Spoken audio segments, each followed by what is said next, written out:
เราก็ตัดไม้นะครับตัดไม้โครงนะครับทั้งหมด4 ชิ้นด้วยกันนะครับ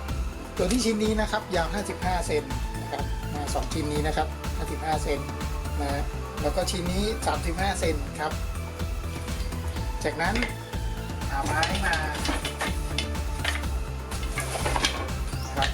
ไม้ตัวนี้เอามาทำอะไรทำชั้นนะครับทำชั้นขั้นระหว่างนี้นะครับ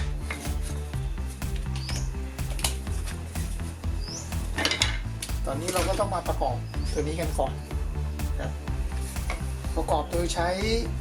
ตัวฉากยึดนะครับฉากยึดแบบนี้นะใช้ฉากยึดตัวนี้นะครับ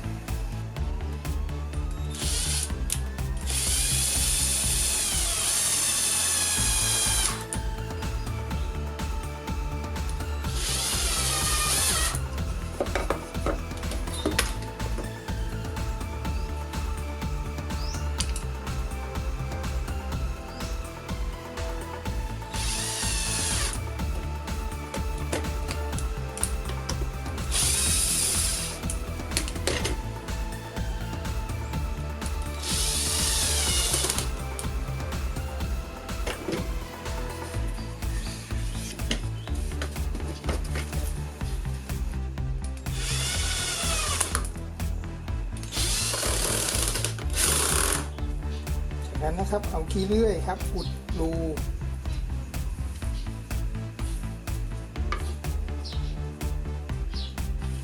จากนั้นนะครับพอไม้โครงกาวแห้งดีแล้วนะครับเราก็มาใส่ไม้ล้างตัวนี้นะครับไม้ล้างตัวนี้ก็ขนาดกว้างเท่ากับตัวนี้เลยนะครับนั่นก็คือ33นะครับ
จากนั้นนะครับตัดไม้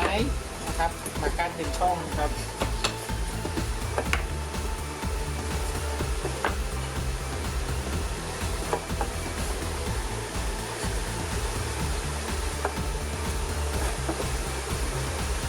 กันแล้วแต่ขนาดความชอบเลยนะครับ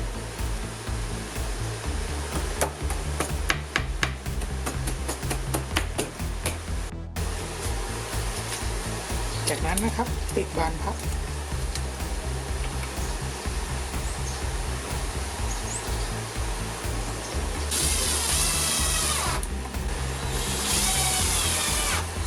จ จากนั้นนะครับลองตรงนี้นะครับแล้วก็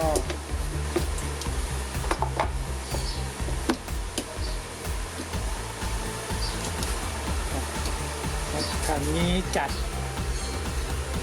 ได้พอดีนะครับแล้วก็ขันน็อตเลย